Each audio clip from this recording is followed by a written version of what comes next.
This is the Horse Radio Network. This is episode 652 of the Dressage Radio Show, official podcast of the United States Dressage Federation on the Horse Radio Network, brought to you by Kentucky Performance Products, Surefoot Equine Stability Program, and TotalSaddleFit.com.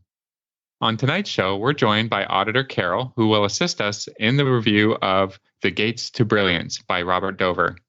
After that, Jodie Kelly would join us for a talk about patience in training horses. Wendy Murdoch has a great segment, as always, and the trainer tip will be about nutrition with Tony.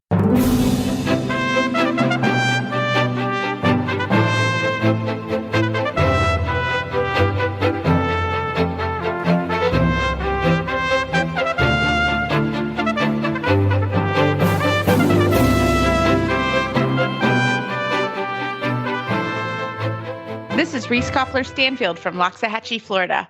And this is Philip Parks from Rockwood, Ontario, and you're listening to the Dressage Radio Show. Hi, Phil. How are you? I'm good. How are you doing, Reese? We're in like opposite ends of the globe, or however. You know, I really feel like when I'm looking out on at the 2 feet of snow that we've got here and seeing pictures of you in the sun and sand, I think that's a bit of a problem for me, but I know. There's actually, we're going to talk about that on today's show, because there has been some stuff on Facebook of people like, oh, I'm so jealous of everyone in Florida and the weather's so good. And we're going to have a really good talk with Jodie Kelly. She's back on the show, and I think she's got some really good insight on that. And we don't mean to do that at all. I think that is something that it is good to talk about, because do remember, we put only good things. It is actually only the best things on Facebook when you're down here. And all of us, it is actually quite difficult when you're off training somewhere, right? And down here, it's a lot of pressure, and that comes from every angle, right? From clients that have horses or flying in, and expectations and managing that. And there's a lot that goes on sort of behind the scenes down here too, that's quite difficult. And we make it look great, and there are some really, really good moments, but there's some hard moments too when you're off training. And I think Jodie's going to talk about that. She's going to talk about, when you have some issues training and need to step back. So I think today's show, we're going to talk about that, because it is an important thing to talk about. Phil, you know the behind the scenes stuff, because we talk about it, and it's not always stuff that will get posted. It will never get posted on Facebook, actually. But we do enjoy, and there's a lot of. I don't mind. I don't mind being up here and taking it slow, and just like, oh well, there's just it's too cold today. Let's not ride. There's something to I get more reading done. I do different things other than horses that kind of keep my interest, and it's nice to have a slower time and to be able to do that, and to actually appreciate. We had a real big snowstorm, and the morning after a big snowstorm, and then the sun comes out. It's absolutely beautiful and magical, and so I complain a lot, and northern people do complain a lot, but there are some nice things about it, and so I don't. I wouldn't want to be showing 12 months of the year or whatever it is, and the horses wouldn't appreciate that, and so we all just put on an extra layer and go about our business and go about our work, and that's fine. Well, and we'll talk about it too. I really give my horses a break in July. So I have had to learn that as I've sort of flopped my schedule. So which works really well for our show, because in the winter, Phil takes a lot of the brunt of the show here on the podcast, because I'm so busy down here right now. And in the summer when he's busy, I take the brunt a little more. And I think that's because our schedules are flopped a little bit. There'll be times in the summer that you show almost every weekend, while I don't do that as much, because I will have shown down here, and I try really hard so that in the summer, I get to spend a little bit more time with my family and get to do some other things. So it really is, and I have done that more. I don't go to as many competitions. I will sometimes go coach, but I don't travel very often unless it's to a big show. And that is why, because I do sort of take it and do all my shows here and then really focus on the other things when I get home. So it's just different. And everybody, seriously, keep your chins up. It is okay if you miss a couple days. Again, when it's really hot in the summer, that's when my horses get a little bit of a break, and I won't be showing as much. So horses do appreciate a little break. It's okay for them. So keep your chins up. It's okay. I know. I mean, I look at that weather and I just I feel so, but it is time to reflect and do some other things and work on some other things. But you can live stream. There's lots going on down here right now, which is fun to watch and see. But remember, these horses have had some time off at another time, so they're ready to rock and roll by the time they get here. So, yeah. So it's interesting how that works. So we're going to talk about that on today's show. We hope you enjoy it. And, again, always feel free to send us an email if there's some things you want to chat about, because usually if you guys are thinking about it, somebody else is as well. Well, we've got a great show. We're going to start with our auditor, Carol, who's talking about our book club of the month. Well, for tonight's book club of the month review, we are so excited to have longtime auditor and friend of the Horse Radio Network, Carol Carter, on from North Carolina. Carol, welcome to the show. Hi, thank you. I'm really excited to be here. We're thrilled to have you. And we've actually met a couple of times. Yeah. So, that's kind of cool. Yes, we went on a cruise together. We were cruising. I was just going to say that. We were cruising together. So I think it's a real pleasure to have you on the show. Thank you. Carol, how long have you been an auditor of the Horse Radio Network? I think it's been since I'm very bad about years, but it was, me too. I was listening when Glenn and Jen still lived in Kentucky. Oh, wow. That has been a long time. That may have even been before Phil and I started 9 and a half years ago. Before we started, mm-hmm. Yeah. We started 9.5 years ago. So tell us a little bit about what you like about being an auditor of the network. It's just the camaraderie. The auditor room is really great and very positive, and we've all become friends. There's a whole group of us that, like we talked about, have gone on cruises. Unfortunately, this year's got canceled due to COVID. Mm-hmm. But so we've become friends, and we have meetups even when HRN isn't involved. Well, if somebody comes through town, we meet up, and it's just really a really great group of people. Yeah, it's really turned out to be an amazing community. And one of the perks is when we do the book club, that's who we announce it to, is the auditor. And you were chosen by Phil. I think it's random drawing, isn't it, Phil? It's a random draw. Yeah, it was a random draw. Yep. And you did a great review of a book, Robert Dover's The Gates to Brilliance. So I'm going to turn it over. What'd you think about the book? I really enjoyed it. It was not what I anticipated. I thought it would be much more about training and how he goes about that and things like that. And there was a little interspersed, but mostly just about his life. Mm-hmm. And all the trials and tribulations. And I learned a lot about his early life, which I didn't know. I met him years and years and years ago when I lived in Seattle, which is like over 20 years ago. I audited a clinic that he gave in the Seattle area. And so I know of him, but I didn't know his history as far as other than a dressage rider. But I really enjoyed it. It's really a book that anybody that could read. You don't have to be a horse person. It's a very positive book about everybody doing to others as you would like done to yourself, spreading love and things like that. Yeah. Yeah, no, we said the same thing to Paul here on the show. Paul, you can say hi. He's probably on mute, but he's our producer. And we said the same thing. He, had enjoyed, Robert is such an amazing speaker, and he had a great interview here on the show. And that's what we said. We said, hey, Paul, you would really like this book. It's got a little bit of dressage in it, but it also, it is really about his life and the challenges that he went through. I've known Robert a long time. He's been a friend of my family's, and I didn't know half the things. I had no idea a lot of the things that he went through becoming. I think that's whenever an athlete becomes an Olympian, they have quite a story to tell. And his is, I think, is even more interesting. So what he gave a lot of sort of lessons throughout the book. Were there any ones that kind of stood out to you?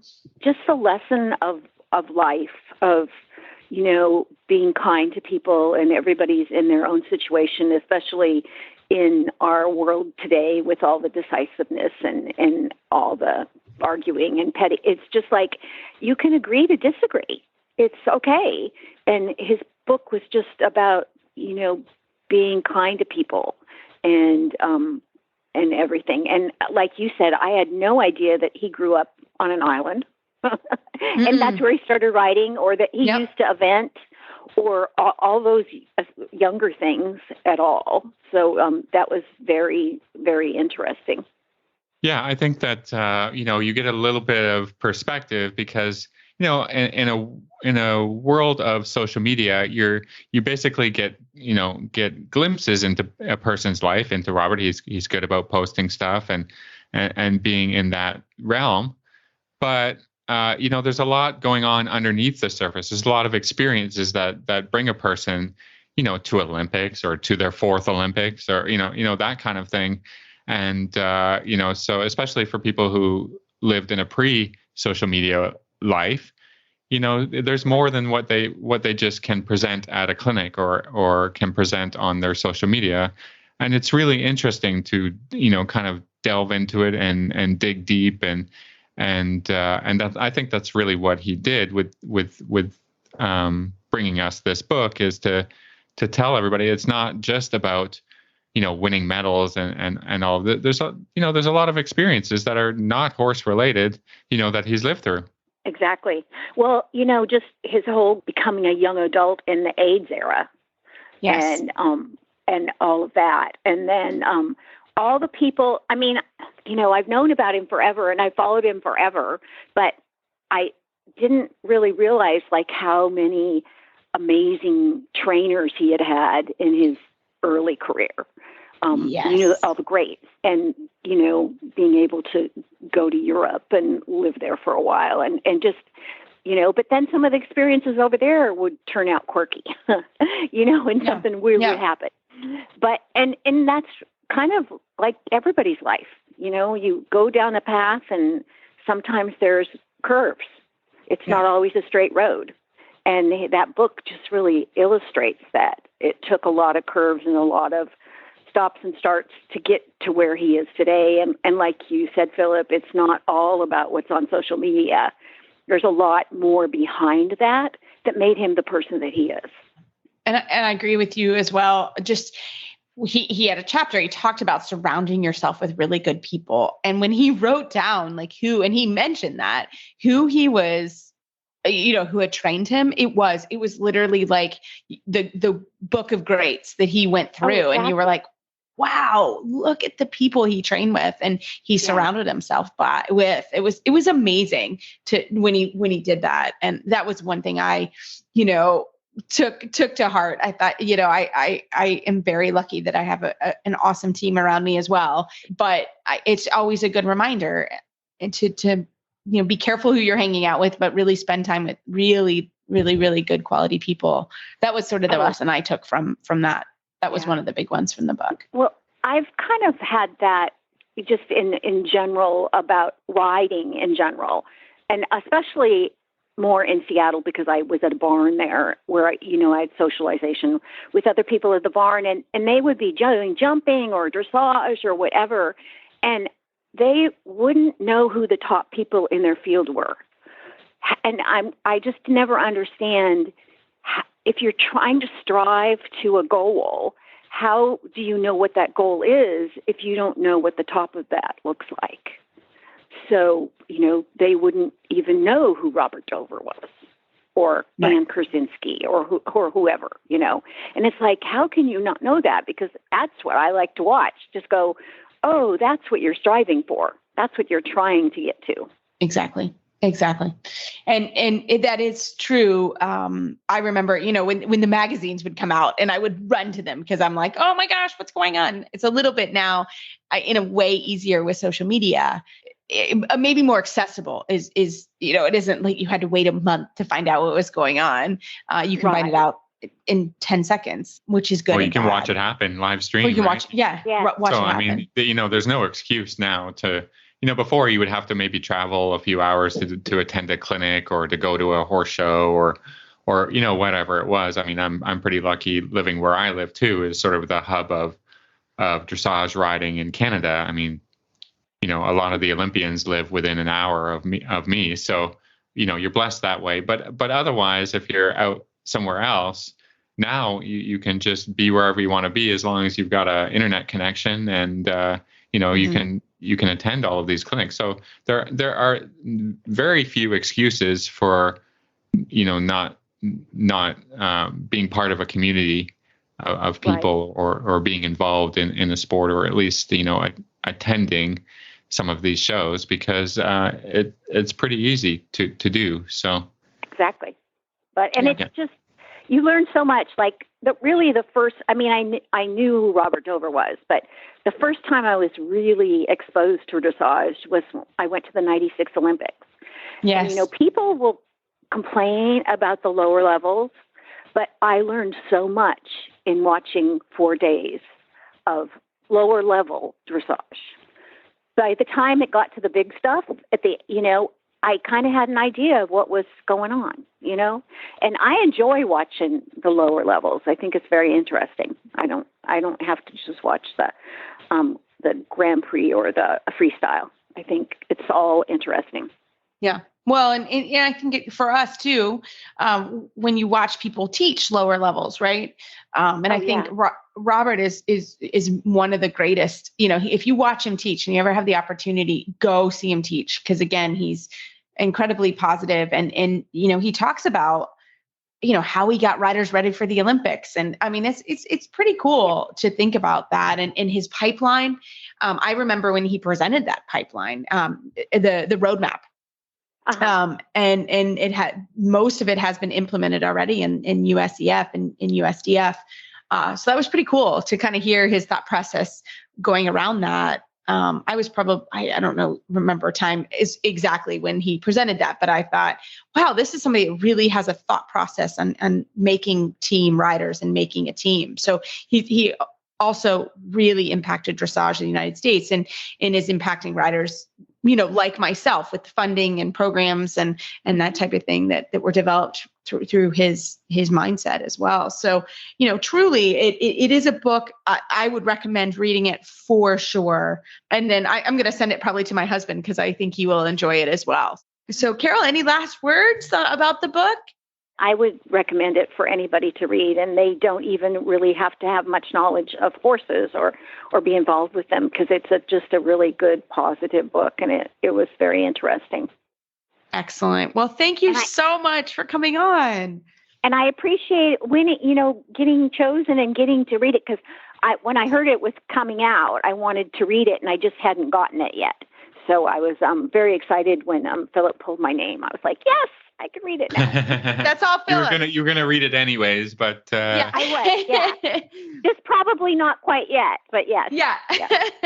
This was a little more incentive. Well, that is Philip. Philip is in charge of getting the book to the auditor and making that happen. So we're very thankful he does it, and we're glad you participated in the book club, and we're looking forward to announcing our next one in a couple weeks. This Nutrition Minute is brought to you by Kentucky Performance Products, the company that simplifies your search for research-proven nutritional supplements at kppusa.com.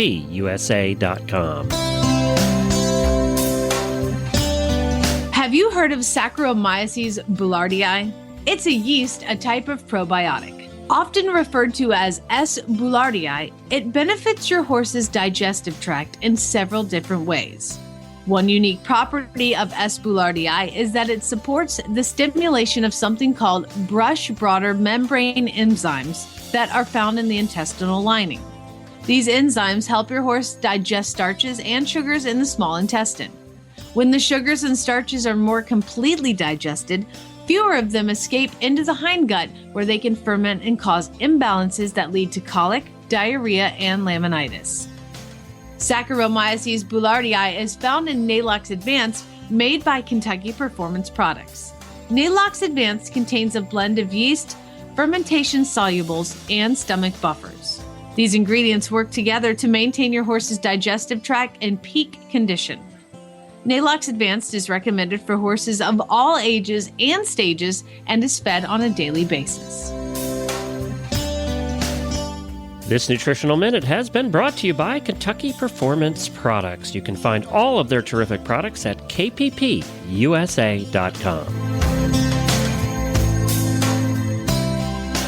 Well, tonight I am so happy to have back on the show an old friend of ours and friend of the show, Jodie Kelly. Welcome back. Thank you. I'm happy to be back.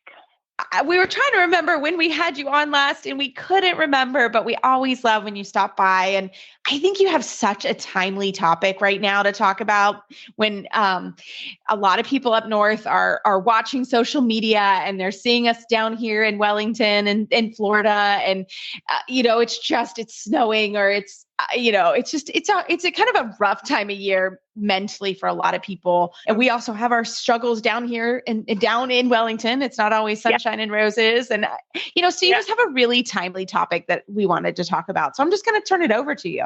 Okay. And you say that it's for sure the people up in the north where it's snowing and they can't get out to shows. But honestly, it's the same thing when you're right here in Wellington and the shows are happening right down the street.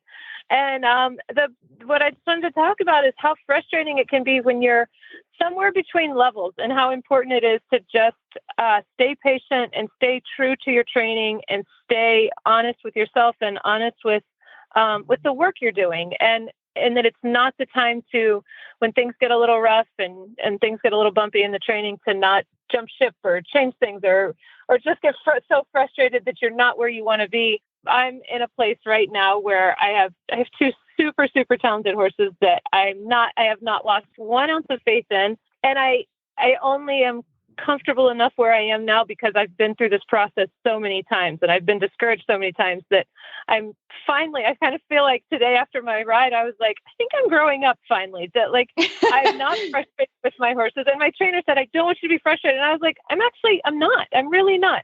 But I have one horse that just rocked at the small tour last year. He was in the top 3 in the CDIs at every show last year. He was amazing. Every time we went down Centerline, it was great. It was like what everybody dreams their Wellington season is. Yeah. And that's what they come here for.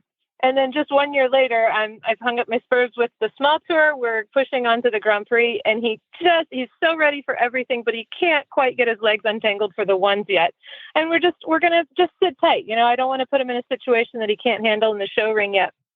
So I'm down here in Wellington. The shows are literally going on across the street from me, and there's a good chance I'm not going to show yet this year, eventually, but probably not going to make it for this season. Maybe if everything clicks. But at the moment, I have no show plans. And so many people have asked me, what's your show schedule? What's your show schedule? I'm down here in Wellington. It seems like everybody should have a show schedule and everybody's posting the success they're having. And they're so happy to be back at Global. And I'm looking at my memories from last year and we go to the shows and I'm like, oh, but I think it's so important when you get in that place that you don't think, oh, I'm behind the 8 ball, or I need to put more pressure on my horse because it's show season, so everything needs to happen right now. And change something, or think, oh, I must not have the right trainer because it's not working. It's not working immediately and I'm not ready for the first show of the season. I think it's so important that people realize we all go through that, and that's really the time to put your nose to the grindstone and stay true to your training and stay honest with it. And then, because I not only have that with my horse that's just coming into the Grand Prix, but then I have a young horse who he's just a coming 6-year-old. And I'm in the same place with both horses right now, just coincidentally. Last year, he showed first level, cruised around. He was in the mid 70s the whole season. He had the most glorious baby first level season and was absolutely amazing. And he won all kinds of blue ribbons and life was wonderful. My small tour horse was great. My baby horse won everything. And now he's trying to learn how to do a flying change. And he's in that place where, like, some days I ask for a change, and like today he did one for an 8, but yesterday he had no idea what I was talking about. And just our next he won't know what I'm talking about. And then somewhere along the way, he'll pop out one that's amazing again.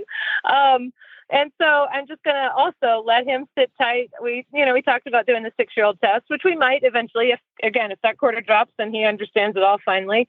But again, with him, I also have no show plans and no show schedule because we're just waiting. I don't want to put him in the show ring in a situation that he's just not quite ready for, because I know he's going to get it. I have faith in the system. I have faith in my process, and I know he'll catch on and he'll get it and he's going to be fine. But they all learn in their own time, and it doesn't mean we're backing off and just, twiddling my thumbs, hoping he learns a flying change by osmosis. We're certainly working hard and training. But it's hard. It's hard to sit home at your own farm, even being down in here in Wellington, being up where it's snowing, wherever you are, and not think, oh, look at them doing that. What am I doing wrong? And I've had years with it. I was in this same place with my horses that I thought that I'm like, okay, I'm not doing something right, because he didn't go straight from the small tour last year to being able to do the Grand Prix this year. But I've been through the process now with enough horses that I trust it, and I stay true to it. And you know what? If I miss the show season in Wellington during these few months, then we'll catch the shows at home in the spring, But I'm not going to bring them out until they're ready and they're comfortable to show at the level that we're training for, Yeah. So yeah. And I think it's so important to see that, because, I think you and I, we've known each other a long time, and we've seen each other through thick and thin and success. And, we stabled together last year at the CDI, and I was so excited for you. And, it's so fun to see. I think one of the things that I have learned over the years is to really celebrate when things go well, because it is a process, and there's going to be a time when it doesn't go well. And that is what it is. And when you have friends, you laugh and smile and celebrate with them, and you cry when it's hard. And that is the hardest part of what we do. And, sometimes trainers, it's not easier. You just have more horses. So, one goes down, you've got a barn of 7, exactly. I have the same thing, it's not always perfect. Right. And I agree with what you said with social media, right? I think it's just always a good reminder that everything that goes up there is a pretty tailored message. And I think it is hard to watch that sometimes. Yeah. Well, and I think it's also important to realize that when that the training process, that just because you're not ready to show and you're not ready to be out there, it also doesn't mean that it's going bad either. Like, I wouldn't say that either one of the horses are in a bad place. Nothing's gone wrong with them. They just are in this step between the two steps, where we're just getting there, and that you don't put the pressure on yourself. You don't put the pressure on your horse that, oh, he's 6 years old, he needs to be doing a flying change by January 1st, and he needs to be doing this by this, that it's like, no, we're okay. Like, this is okay. Even though last year we were in the limelight and winning all kinds of ribbons and it was fun, that it's okay that I'm back here in the woods doing my thing all by myself, and it's so easy to be like, oh, and think you're doing it wrong, or think you're not getting where you want to be. But to have faith in yourself, and faith in your training, and faith in your horses, that just because you're not in the show ring, it doesn't mean that something's wrong or you're doing it wrong, Right. They will teach you patience. I mean, they will. And absolutely. And really also, is. I mean, Jodie, to be honest, I think this was just a little bit of poor planning on your part. You have the 2 horses in the exact most difficult places. Exactly, right? I know. I realized thinking that today. Like, it's just one of those things, like, because what you just said, Reese, like, it's easier when you have multiple horses. And I was like, I do. And that was kind of my thing. It's like, it's nice to have them. And I have their ages staggered, like thinking, okay, well, one's between the steps and the next one. And they both just happen, which you would think one would just go from first level to second level. And he's booming along. So he's really ready for the third level stuff. And so then here I am. And I was like, truly, how did that happen? Because that was the plan. Like, one could take a little time off showing and train while the next one would show at whatever level they were ready for. And then all of a sudden, neither one of them were ready for a level. And here I am in Wellington. And I'm like, really? So here I am. But it's so true. It happens so much. And I saw a lot online, we're jealous of everyone that's in Florida. They get to ride, we're up north, it's cold. And I wanted to say, listen, sometimes, and I think I just wanted to say it just because it was on my mind. It's also okay to take a couple weeks off in the winter, and let your horses rest. We used to do that all the time. I try to find different things to do with them, So, I mean, for instance, Wednesday was kind of just a lunging cavaletti day where I can put them over poles because there is no pressure to go and show the next week. So I'm just like, oh, let's do something different and fun and, whatever. And so, I mean, we had a short day.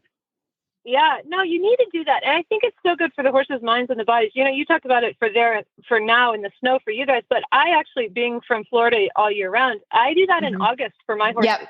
Every one of my horses. And it started several years ago. I started that in August, that I had one of them that he just, I don't even remember. I think he maybe was having trouble with the heat or something. And I backed him off for a month. Like, I gave him the month off. Like, I tack walked him, played with him. I just had fun days, but he didn't step foot in the dressage ring for a whole month. And he came back in the fall, better, stronger, more ready to work. And I thought, hey. And so I do that every year now with horses that don't struggle with the heat, that don't die. And I schedule it and I train them down a little bit leading to it. And so for 1 week down, I train them down. And then for 2 weeks, they don't step foot in the dressage arena. They don't do one thing except I tack walk. I keep them moving. They tack walk, they play. I adjust my horses a little bit. I go for little gallops. And then for 1 week afterwards, I build them a little bit back up and train them a little bit back up. And every one of them come back happier and stronger and more ready for the fall. So I think you easily can reverse that into. Yeah, I do that too. No, I do. Yeah. I do July. And it's always time my family goes on a week holiday. We take a little vacation, and I don't feel guilty. The same thing. The horses, I agree. I'm not a big one to let them stand or just turn them out. A lot of my horses just don't do well with that. But it's hot also in Kentucky. So don't think that the horses that are south don't get that same kind of rest, because they do. You have to. They cannot go, through 360. And when I lived in Kentucky, my mom is an old horsewoman, and we would pull their shoes in January and we would give them time off. So they do need some level at some point of the year, in my opinion, and it sounds like yours too, Jodie, where they need a little time. Yeah. It's just hard to watch when older and old horsewoman. Yeah. I mean, it's really, yeah, exactly. She'll hate that, but hopefully she doesn't listen to that part of the show. But it's true, right? I mean, it's very true to do that. I think it's important for people to adjust that town time with what works for them. Shows at this point, shows are all the time. There's always shows available. You always can, get yourself ready. If you live up north, then you take a little bit of time off in the winter, but you guys they have shows, that go through the summer. For us down here, it's really hot. We don't show so much in July and August, but there's shows in the wintertime. I think it's important that you adjust it to your own life schedule, whatever works the best for you. And then not be hard on yourself because you're having downtime for whatever reason, because of the weather, because of family stuff, because of, it doesn't matter. But you're having downtime and somebody else is in the show ring posting pictures of their scores and their blue ribbons, and then you think, oh, I'm behind. I think it's so important that everybody progresses at their own pace and just stays true to the system and stays honest with their horse and doesn't just think, oh, now we have to keep up with, whoever and be in the show ring by X date and whatever. It's easy to forget that. It's easy to forget that. It's easy to forget that you can go at your own pace. I think even more so with social media now, because of course nobody posts the pictures of them standing around, and nobody posts the videos of me doing 9,000 lines of ones trying to get great and straighten his leg. No, we're not posting that. 15. Yeah, I mean, nobody does that. The 900 times that I asked my baby horse to do a single change, and he's like, "What? I don't post that." But when he clocks off that 8, I'm going to post it and be like, "Look what he can do," and not tell him, well, he didn't do it yesterday, and he probably won't do it tomorrow. So, but that's the stuff that nobody talks about that makes you feel so terrible. I think if you let it get to you. Yeah, I mean, I so appreciate you coming on and giving people this message because, we have 3 professional riders here who are feeling that way. If we are, then, we know that our clients are and that, it's difficult. We all want to just level up each year, right? That's the way we've kind of been trained to think. But, I think it's, if we're honest, you really can't do that with very many horses, or eventually you'll hit that stumbling block and whatever, and you're going to have to go back to the very basics. I'm sure you're doing a lot of simple changes again, and that kind of thing, to really continue to because that's what it takes. You got to go backwards 2 strides just to get forward to the next step, and that kind of thing, and that's training. I mean, well, maybe like you said, by the time maybe we reach 60 or 70 years old, we'll have enough patience to train a horse. But it's always it's always ambitious people putting their ambitious goals on their horses, and the horses don't understand. They just they want to, they're good and they want to please and whatever. But I mean, of course, all the time I have to just think, okay, calm down. Let's just take our time. That's how to get there faster, right? There are no shortcuts. There are no shortcuts. That was actually, Anne said that today in my lesson, and she was like, "There's no shortcuts here. He just needs the time. Huge. He needs to untangle his legs." And that was the same thing. We were just talking about that. She's like, if you take a shortcut now, it's going to come back to get you later. So there's no point. There's no shortcuts, and then you end up going the long way around if you try the shortcut. So it's just timing. And like I said, like I finally, like today was, Anne was in town, and I ride with Anne Gribbons, and she was in town, and we did lessons on both of my boys, and they did, like, they struggled a little bit. They finally got something, but it wasn't like, it's nice when every lesson too is like, oh, look at that, we clocked off 15 runs today, it's all perfect. Well, that doesn't happen. We struggled, and we got it to a really good positive place for him, and it's like, okay, that's enough for today. So like, it's the same thing. Like every lesson doesn't have to be this big breakthrough. All of a sudden, it's perfect, and she was saying that and about like that you don't be frustrated. I've been doing this, and it was one of the first times, like with both horses, like I wasn't frustrated. It's frustrating, like that I'm not in the show ring. Like I want to be there and doing all those things, but I wasn't frustrated with my horses at all, and I felt like that was. It's crazy as long as I've been doing this, but it was like a big, like grown up moment for me. I was like, look at that. Like we've worked through these and I wasn't frustrated at all with where I am. Like that it was a good training day, but I can see where it can be. And it certainly has been frustrating in the past where you're just not sure of where it's really going to go. And, you hope it's going to go that way, but you don't always know it is, Yeah. Well, girl, we cannot wait to have you back on and hear in a couple months that you have got it. You're back in the show ring. You can clock out your ones. I'm going to especially cheer when I see you do it because it's going to be so exciting. And yes, and it is going. Trust me, it's going to be the most exciting day for me too. Yes, I'm going to hear you. I'm going to hear you hollering in excitement. Yes. But really, thank you for coming on and sharing. I mean, this is real life. This is training.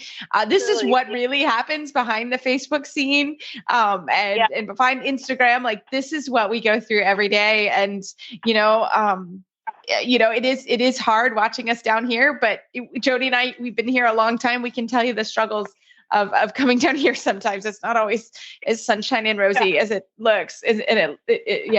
So, but thank you, Jodie, for coming on. And if our listeners want to find you online, how do they do that? I'm on Facebook, Jodie Kelly or Jodie Kelly Dressage. I have both of those. And then I actually have a new website that's jodiekellydressage.us, oddly enough. But yeah, .us. I love it. Well, can't wait to see it. I've got to see the new website as well. And thank you for coming on the show. Thank you. Keeping our horses happy and healthy is paramount to horse owners everywhere. Since our horses are often a reflection of the environment we create for them, the Stall and Stable Show covers ideas that help us create the best home we can. From innovations in barn design to business best practices and lifestyle segments. There's a new episode every 2 weeks at stallandstable.com, Horse Radio Network, or wherever you get your podcasts. Well, tonight we are so happy to have Wendy Murdoch back on our show. We were just laughing because Paul, our producer, said it's chaos as always when you guys get together, and we just love it. We laugh, and we have to start the tape. So, Wendy, welcome to the show. Thanks. I know we get going before the tape rolls, and we're laughing so hard, and then it's like, oh yeah, we got to get serious. Oh, yeah, we actually have to get going. Paul's like, come on, kids, let's get this on the tape. I love it because we always love it when you stop by and you just have infectious energy, and it keeps us all going as well. So, Wendy, what have you been up to? Because you're always up to so much. I don't have the energy. I don't know how you do it. I don't either. But it's wintertime, so I feel like I'm slowed down a bit because here in Virginia we have 2 inches of snow crusted with ice, and it's 28 degrees going down. And fortunately, we didn't get the snow on top of the rain that they gave last night. But anyway, it's a great time for me to kind of like huddle at home and get caught up on things. And I'm working on the workbook for Surefoot. We're in layout stage. I'm so excited about this. And, my layout guy, he keeps making tweaks to design because he loves to design. So we'll get it there. we'll get it. So I got to like rein him in. But so I've been doing that. And then, we were just talking before we got started about I've gone up to the Nova Equestrian Center, which is in Aldie, Virginia, and it's Dr. Jay Joyce, and they have opened up a fitness center for horses. And I think this makes so much sense. And the reason, of course, I went up there is they're interested in incorporating Surefoot. But, it's really better to be preventative and make sure the horse is fit and healthy and everything's right beforehand, so you don't have an injury and you don't need to go to rehab, because rehab's, just face it, if you've ever injured yourself, rehab is a long, slow process, and sometimes you can't move a lot. And so, if we could avoid these kinds of things and do preventative care, then, and that it would just make so much more sense, right? Yes. Yeah. Well, it's so funny because as, I was growing up and I'll even quote him. It was Mr. Schumacher, Conrad Schumacher, a very, very famous trainer. He used to say, Reese, when I was growing up, we didn't have the chiropractor and the massage therapist. He's like, we had to do everything through riding and proper riding. And, when you hear that, of course, that is true. There's so much truth to that, right? There's so much truth to that. And this is where, I'm a big proponent of keep the traditions and bring in the new technology stuff. Don't throw one out for the other. That tried and true, if you ride your horse correctly, it's certainly going to avoid a lot of the problems. And of course, horses are horses and they go out in the field and they do something really dumb. So we all know that horses are horses, and so it's always a crapshoot. But at the same time, it's like, let's keep that idea. You still need good training and good riding and all that sort of stuff. But let's see how we can help these athletes, because really what we're looking at, the level of performance horses are performing at today and the kind of demands that we have on them. And, things have changed. And so why not utilize the new technology, which is, this whole place is evidence-based. It's awesome. And they have the water treadmill, and they have different things, and they want to incorporate Surefoot because Surefoot helps bring in balance. And, when I went up and did the demo, it was so interesting because there was this one horse, and of course he was the fooling around horse while I'm working with another one. He's, banging on the doors. And I said, well, let's work with him. So we brought him out into the aisle, and I looked at how he was standing. I was like, does he always stand like this? Because every leg was in a different spot. And they're like, yeah, and then he fools around. And it's like, okay, so let's do some Surefoot. And literally in 5 minutes, this horse was standing more square and his behavior changed. And I think that's, I listened to something Linda Tellington-Jones said the other day. There's a clip of her on Facebook, and I just happened to turn it on and listen to it. And it's what we have to recognize is so much of the behaviors that we're dealing with stem from physical balance. And when we put the body into better balance, whether that's through training, through surefoot, through correct shoeing, through removing pain, all of those modalities, then we get horses that are so much more grounded and secure and able to deal with their, situations and not overreact and that sort of thing. And, I just keep seeing this from so many different places, and certainly from my experience with surefoot, how important bringing in balance is so critical to preventing injuries, improving fitness, being able to do the tasks that you want, being able to be symmetrical and going left and right evenly, being able to do the lateral movements and the flying changes. It's all about balance, right? Absolutely. That's basically what we're doing with dressage riding, and for sure, correct riding. There's no substitute for it. But on the other hand, horses who maybe back in the day were deemed unrideable or unrehabable, whether it's from an injury or whether, that horse is just, he's lame. Well, why is he lame? We don't know. We can't figure it out. Well, now we have so much more diagnostic tools. Yeah. So tools to diagnose a problem have come a long way. And then tools to fix those problems, have come a long way. And then tools to understand that, our sport should be incorporating every kind of horse, So as a trainer, somebody brings me a horse and says, he won't do a flying change. And I said, you look at the training and you look at the riding and, you go along in a few months, and then you say, are there some other tools, for example, the surefoot pads, in which we could help this horse to figure himself out faster, or to be easier? Why wouldn't you want to incorporate all of these things that weren't available to the trainers of the past?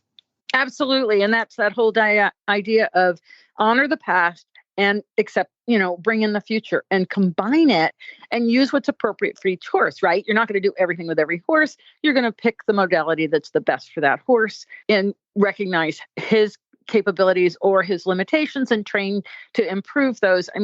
It's really just embracing, and that's the whole thing is the team, right? You need a good team. You need a good farrier, a good vet, a good body worker, a good trainer, a good rider, a good saddle. And so this is where this week coming, I'm going to Hoof Summit down in Cincinnati, Ohio. And we love going there because we're talking to all these farriers. And just as a matter of fact, we got a phone call yesterday from Jeff Stubblefield, who is a 48-year master farrier who's in Tennessee, and he shoes for all the top, artists, the musicians, all their horses and everything. And he's called me up 2 years ago, and he called me up the other day and said, your surefoot pad is what lets me work on some of these really sore horses, these horses that have, some arthritis or some difficulties. And he just, has been using it. I think he's worn his pad out because he's had it for like 5 years, but he's been using it, and it's helped him help horses. And that's so much what surefoot's about, is helping in the farrier world, helping farriers help horses. Because if the horse is uncomfortable, it's so much more difficult. And the farrier can't say, look, I'm just going to keep your foot off the ground for a little while I do this, but I know you have to stand on the sore foot. It's like, why not make the sore foot comfortable so that he's more willing to stand, and then everybody's safer? It's just another piece of the puzzle. It's great. No, I 100% agree. And as I gotten older as a horsewoman, or more mature, however you want to say it, the more I'm open, and the more I'm like, yeah, let's see, that could really help this horse. Or, I never even thought about it. Like, for example, the surefoot made a huge difference in Big Mike. I had never had a horse with such proprioception issues. Never. I don't know if I'll ever have one again, but, to be able to have a tool that I could help him, because it was a real issue for that horse. It still can be sometimes something he's nervous about, but so much better than it used to be when he was a kiddo. So, I think being open to things and, helping that horse, like you said, for the blacksmith, that can only improve everybody. So I love it. And I think that is such a part of horsemanship and learning new things. And I think that's why, we're all here. We listen to the podcasts, and Wendy, you have a great program as well with your webinars. Yeah. It's awesome. We're still going. We're doing about 2 a week now. And of course, they're all posted up on the Surefoot Equine YouTube channel. But, we keep finding really interesting people to talk to, and we have some guests coming back. We just had Yogi Sharp, the equine documentalist, and he talked about hoof mapping. And, this is, sometimes you don't realize what's out there. And that's the whole point of the webinars, is to find these people who are out there and just bring them into the light, if you will, and shine some more light on them so people can find out that we are changing as an industry. We are growing and improving and bringing in, more evidence-based and more technology and more different ideas. And that diversity only enriches our community. It only makes us better. It's when we kind of stick our head in the traditional bucket and go, I'm not going to look at anything else, that, that's to the detriment of our horses. And what we need to do is do everything we can and find the things that are going to help our horses, because we're their spokesperson. We have to stand up for them. And when we get too locked into one idea, it's not helping them, right? We all have to be able to be willing to look out into the world and see what other things are out there that can help our horses. I love it. I love it. Well, Wendy, tell everybody, how can they find you online and find all your information? Because you are a wealth of information. Truly, you have such amazing, and you have really taught me, even with all your products, with the lookup glasses, the Franklin balls, like you have really opened my eyes to there's a lot of different methods, and it may not work for everybody, but man, it could really help some people. So yeah, it's worth a try, right? I mean, that's the thing is, I'm never going to say that all the tools that I have are for everybody, but I am going to say that it might help you a little bit. And that little bit might be that 1% that's all you need to really make it a difference, right? So 100%. Yep. You can find all of my stuff on the Murdoch Method website, and all the Surefoot stuff on the Surefoot Equine website. And of course, on Facebook, both Surefoot Equine and Murdoch Method. And our fans page, our Fans of Surefoot page is great, because if you have a question, like somebody just posted a question, and the fans that are on the community are so fabulous because they chime in. We've got vets and farriers and horse professionals and, all different walks of life, and they'll chime in and help people out. And so it's really great.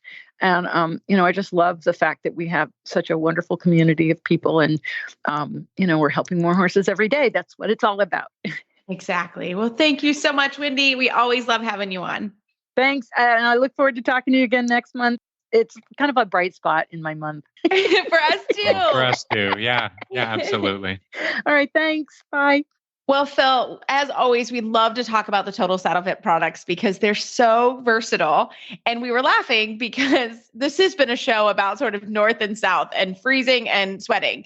And the Stretch Tech shoulder relief girth is amazing because right now I've got all the neoprene, everything on it, because here in Florida, everything molds. And again, we know I hose girths, but I need to hose them. I mean, everything is so sweaty and so yes. Yeah, you don't feel bad about hosing a neoprene girth, because basically that's that's what it's for. I mean, right, exactly. It's for me in Florida. It's perfect.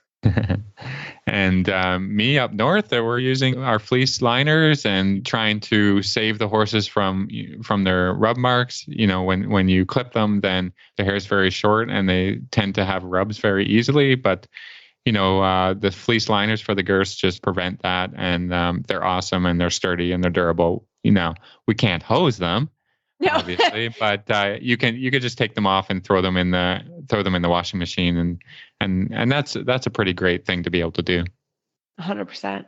Well, very cool. Well, as always, we love the products from Total Saddle Fit, totalsaddlefit.com, and Justin and his team will take really good care of you. So we hope you enjoy all the products. And for this week's Total Saddle Fit tip of the week, Phil, we've got Tony Sandoval on.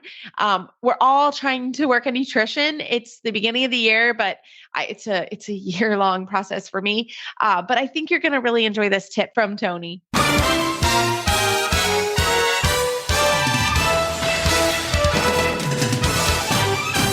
This week's dressage training tip is brought to you by Total Saddle Fit, home of the shoulder relief girth at totalsaddlefit.com.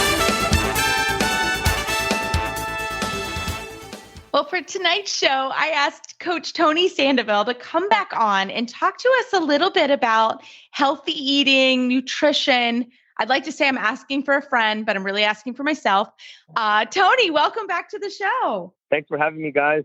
We're really excited to have you. And I wanted you to come on for another segment this month because I think this is a question that all riders have. I think all people have is, we all have the best intentions to eat healthy. But let's be real. We finish work, we're in our car, we're going to the barn, and our healthy options, or maybe we don't eat. So when we get home, that bag of chips that's sitting on the counter is the quickest thing to grab. So I wanted to talk a little bit about some healthy eating options. So I'm just going to turn it over to you and have you get started for us. Right on. Yeah. When I'm just working with a lot of people, you start to get a lot of experience just with different situations because everybody's scenario is a little bit different. But at the end of the day, it's a little bit of a sacrifice to make some better choices. And I think what people just really need what are those choices? They need a little bit of information to see what can be, for the most part, time efficient and tastes good. Because I can give you these cool recipes, but if you don't like them and it's too time consuming to make them, then probably it's not going to happen, right? So what I've learned is to give the people that I work with simple things. And if I start off, like say for example, breakfast, depending on if you're a trainer or if you're catching, a lesson in the morning, can be skipped because for all these reasons, as far as waking up and being stressed out and I get that a lot. And I'm not hungry in the morning. Because you wake up and you're already on level 10 of stress mode.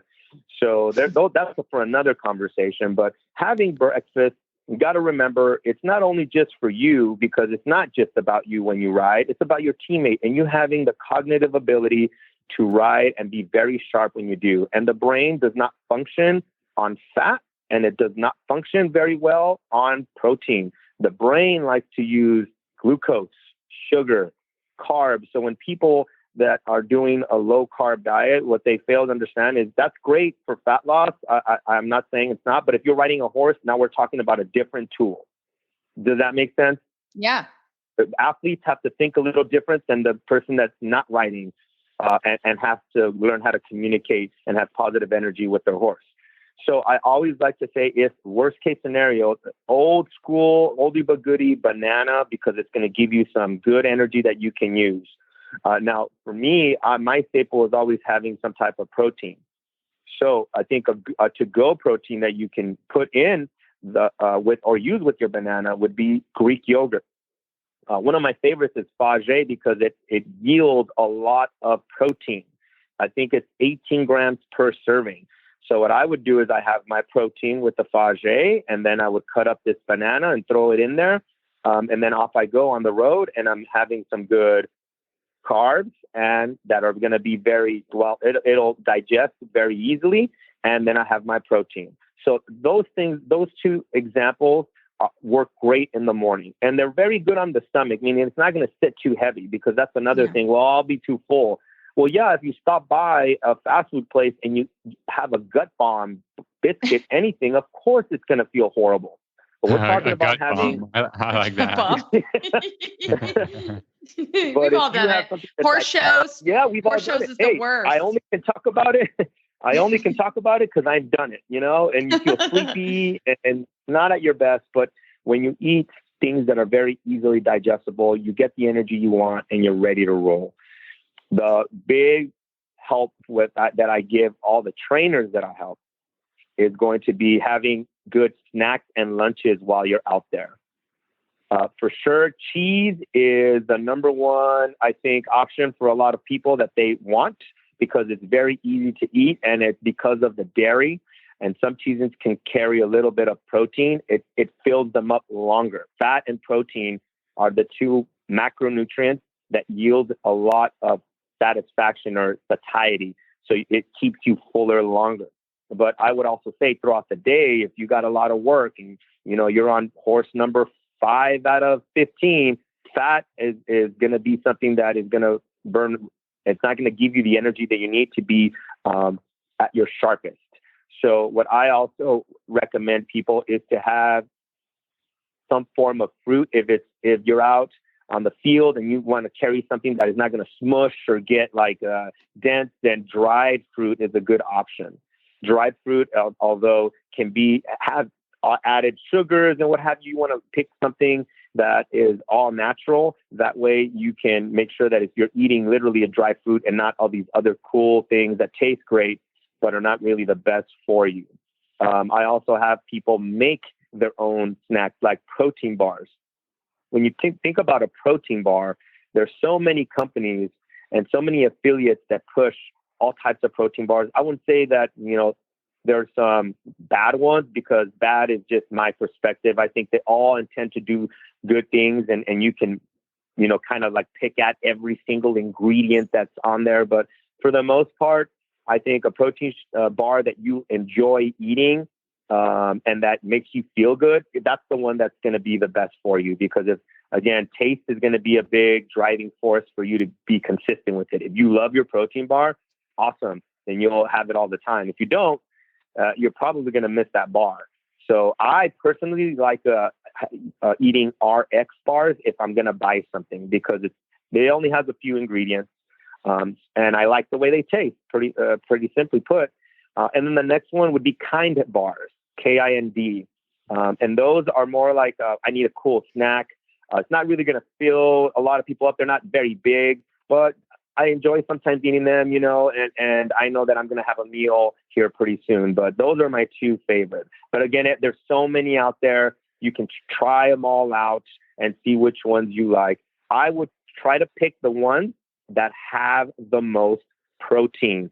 Protein should be the base of all of your snacks, because protein is going to give you the opportunity to preserve a lot of muscle when you have these long periods of time that you're not eating, and it keeps you fuller longer. So you're not really rushing towards bad sugars like, oh, let me get the chips and let me get all the other snacks that are very popular amongst the barn people.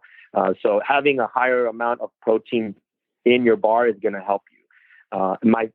I would also ask you to look into having homemade protein bars. If you YouTube homemade protein bars, there's thousands of videos that are pretty easy to follow. If you follow the ones that have like 4 ingredients and have a no bake recipe, those are really cool, because it's pretty much protein powder and some other ingredients in there. I can't think of the top of my head, but you make some pretty cool protein bars that you can carry around. So that is a fan favorite, protein bars. Again, very easy. You can have a couple and carry them in your pockets or in whatever little bag you have in your jacket, and they're very obtainable.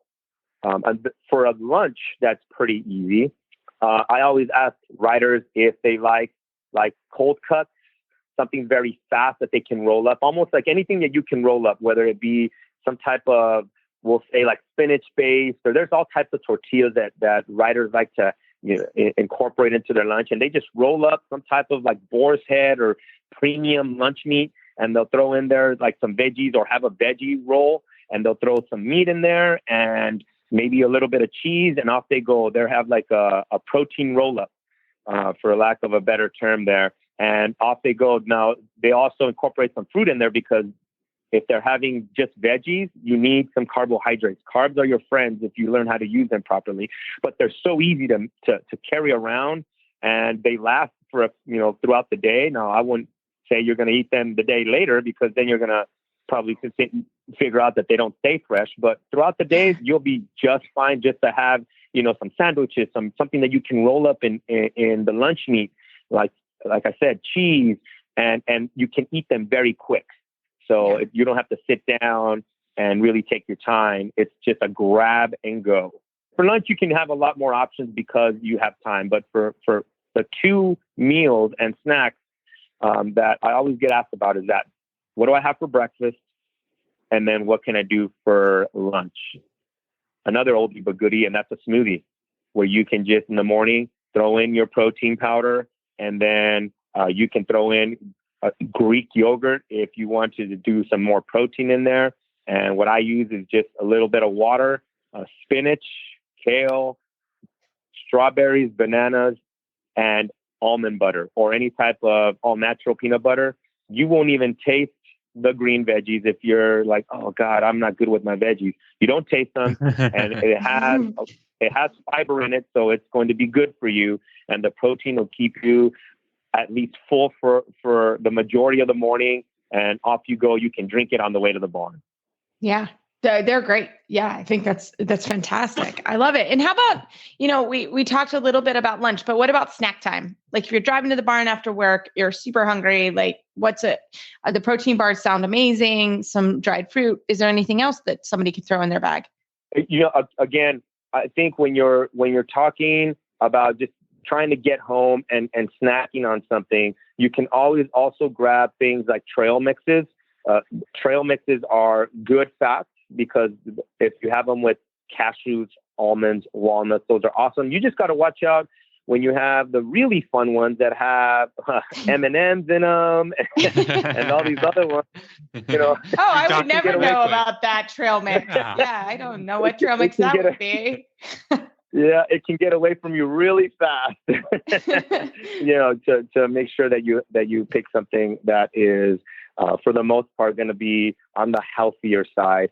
But for me, again, you can't go wrong with fruits. You can't go wrong with prepping a little bit of fruit that's cut up and putting it in a container that you can snack on the way home and just to hold you over. I think if we're purchasing things, there's a lot of chickpea products that are like snacks. So they'll have like crackers or some things that look like chips. There's even like veggie sticks that I will use sometimes with clients where it's in a bag, and it's veggies, and it is that chip crunch. So is it ideal? No, but does it keep someone in line where they can still have something that is, for the most part, good veggies? It's in a chip, that's fine. Yes, those are great options. I think we have to have a little bit of realistic expectations when we set up our menu for the week, and understanding that it doesn't have to be all, black and white, that there can be some gray areas in there, and we can enjoy some snacks that might not be like extra super healthy, but some of it is just going to be, well, this is obtainable and it's not the best, but it's definitely not the worst. I love it. Tony. Well, Tony, I think what's so great is, this is real life. It's so great if, obviously I don't know anybody that can do it perfectly, but I think there is some level of, if you're prepped, if you're organized, which is tough, it's really helpful. So these were great tips, Tony. We both thank you so much. And if people want to find more about you and you have so much information on your website, how can people find it? People can go to my website. That's CoachSandoTraining.com. I try to put up as much information as I can on my Instagram, which is Coach Sando Training. And with Instagram, you also see the same information on my Facebook, and that's the same, Coach Sando Training. Fantastic. Well, Tony, thanks for these great ideas. I would like to say I was asking for a friend, but I was making notes for myself as well. And we look forward to more exercises next month. Yeah. And what I'm also going to do is I'm going to put together a PDF that are going to have links to all these products that you can give to all the listeners. That way they can get an idea what I mean of situations where they're at a gas station. What do I get at a gas station? And there's definitely things that you can get. So that way we make it more about being realistic and not, what would be, Instagram reality where it has to be completely perfect. We gotta make sure that we teach people how to actually live in the real world when we are super busy, but we still want to have steps in the right direction as far as our nutrition is concerned. I love it. Well, we will put links on our Facebook page to Tony's information, and also we'll put it in the show notes as well. So people can get a hold of it, or you can send us an email and we'll make sure you get it. So Tony, thank you so much for getting us all on the right track for this year. And we look forward to more segments together. Awesome. Looking forward to it. Well, Phil, it was so fun to finish The Gates to Brilliance by Robert Dover, our book club of the month. We so enjoy this program, and just remember that these are actually on our website. So if you want to take a look at the books that we've done in the past. We have a lot of them now. We have quite the library, don't we, Phil, coming on, which is really fun. So we'll have a new one coming shortly from Trafalgar Square. We'll be working on that. And we also want to encourage, we've got some great emails and shout outs about light bulb moments. But keep those coming. The vision is we want to have some light bulb moments from you guys because we like when you participate. We like hearing from you. But light bulb moments are so cool because those are the moments that resonate with you. And if it's resonating with you, it's going to resonate with listeners. It's going to help coaches that are listening figure those out so they can train their students better. So Phil and I are really excited about this. So keep those emails coming. Don't be shy. Send them to us. You can do it via Facebook, however you want to get us, but you can also get us by email. Mine's reese@horseradionetwork.com and Phil is philip@horseradionetwork.com. So keep them coming. And we will use those in some future episodes. Well, as always, you can find our show notes and links to today's guests on our website, dressageradio.com. Like us on Facebook, just search Dressage Radio Show. Follow us on Twitter @Horse Radio. My website is maplecrestfarmky.com and my email is reese@horseradionetwork.com. I think the best way to find me is probably through Facebook, or my email is philip@horseradionetwork.com. I'd like to thank our sponsors for allowing us to put on a good show. That's Kentucky Performance Products, the Murdoch Method, and Total Saddle Fit. Don't forget to check out all the other shows on the Horse Radio Network at horseradionetwork.com. Everybody, keep your heels down, your shoulders back, your chins up if you're up north. We're thinking about you. Stay warm, and we look forward to talking with you next week.